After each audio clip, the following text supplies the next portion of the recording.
You know those teenagers that you see walking around the mall wearing those vintage Nirvana t-shirts? Oh yeah, the faded black ones with the wobbly yellow smiley face on them. Exactly, yeah. They look effortlessly cool, right? But if you walk up to one of them and ask them to name like a single song off of the Nevermind album, you usually just get a total blank stare. Right, because they have no idea who Kurt Cobain actually is. Exactly. It's purely an aesthetic choice. They're adopting the vibe, the cultural signaling, but they're completely bypassing the original music. It's all about the look, not the source material. Right. And today on the deep dive, we are looking at a phenomenon that is basically the toddler equivalent of that vintage Nirvana t-shirt. It really is the perfect comparison. But you know, before we get into the thick of it, I just want you, the listener, to take a deep breath with us. Like, if you are looking at a pile of clean laundry right now that you haven't folded yet, just let it sit there. Seriously, it can wait. Perfection is a total myth, and our mission today is to step into a safe, cozy, low stimulation space. Which I think we all desperately need right now. Oh, 100%. We are leaving judgment at the door and operating on the core philosophy that a calm parent creates a calm home. And, you know, striking that balance is just harder than ever today, which is why the strategy we're looking at is so compelling. It really is.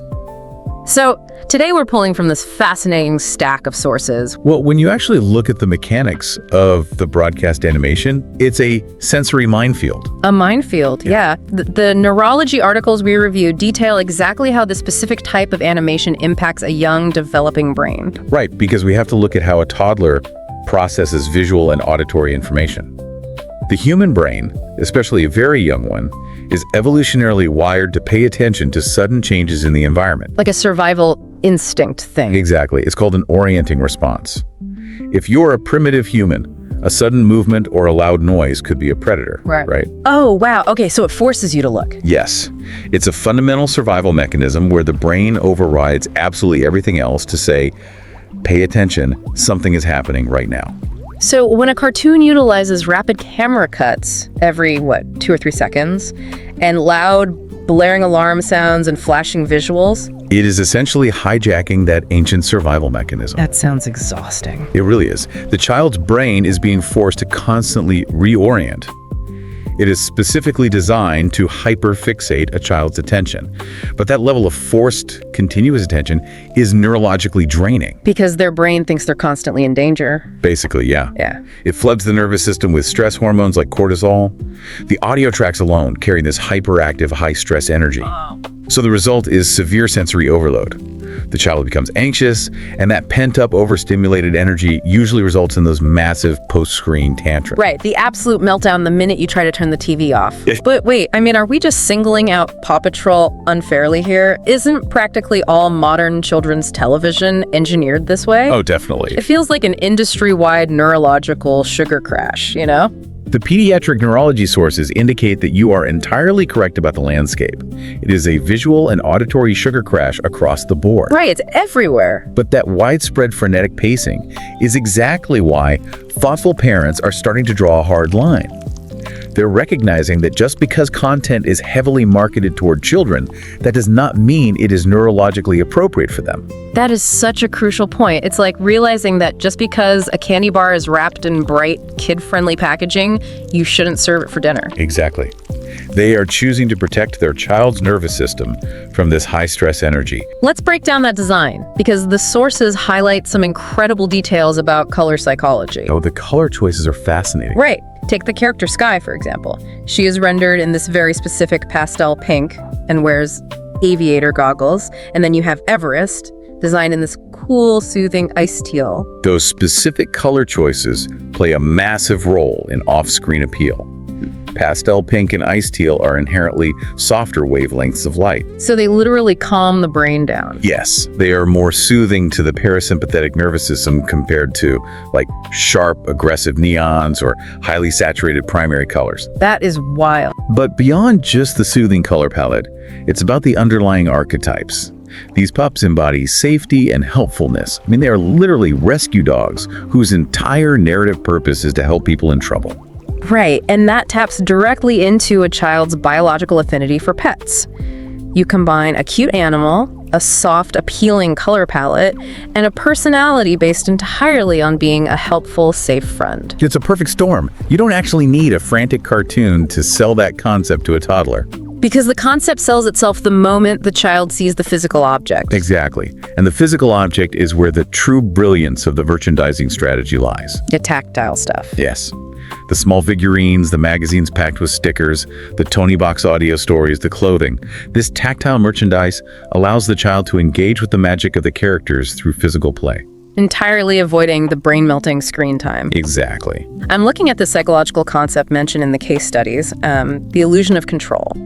My read on this is that holding a physical toy puts the child in the director's chair. Yes, that's a great way to put it. Like, they aren't just a passive victim strapped into a sensory roller coaster, right? They get to dictate the speed. Am I on the right track there? That is a perfect synthesis of the mechanics at play. When a child watches a chaotic cartoon, the television dictates the pacing. It dictates the volume, the narrative, the flashing lights. The kid is just stuck there. Right. The child is a passive recipient of overwhelming sensory input with absolutely no control over it.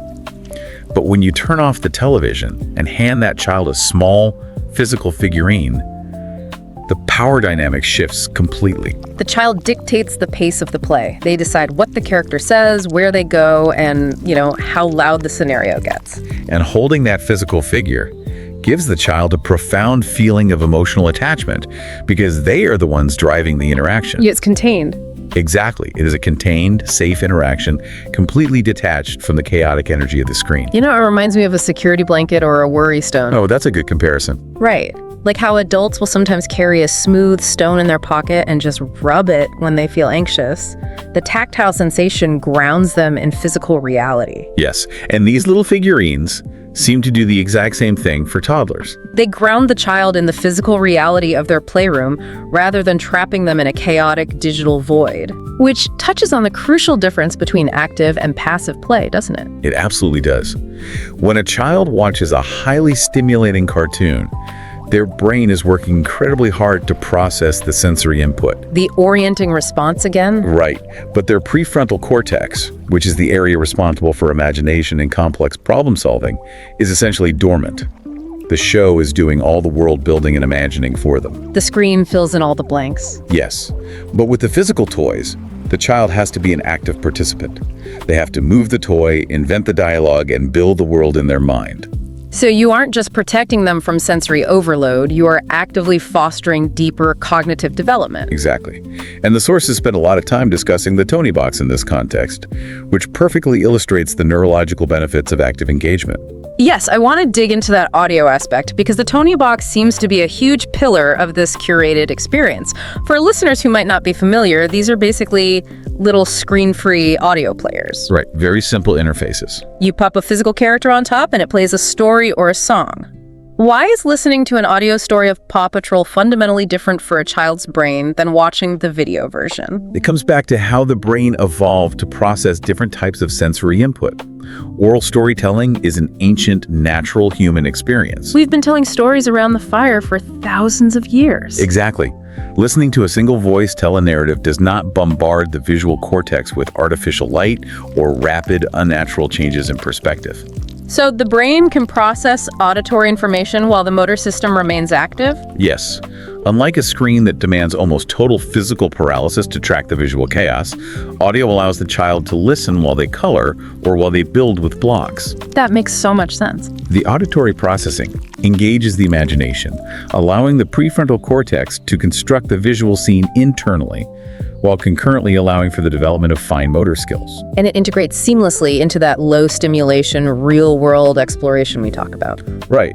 Their hands are busy, their eyes are resting on the physical world around them, but they still get to spend time with their favorite characters. It's that slow-living aesthetic in action. It's giving them the pop culture they crave, but entirely on your terms. And it proves that the characters themselves, the archetypes of the helpful rescue dogs, they're strong enough to survive without the manic energy of the animation. The cartoon's chaotic delivery system is actually completely unnecessary to the child's enjoyment of the brand. The core appeal is genuine.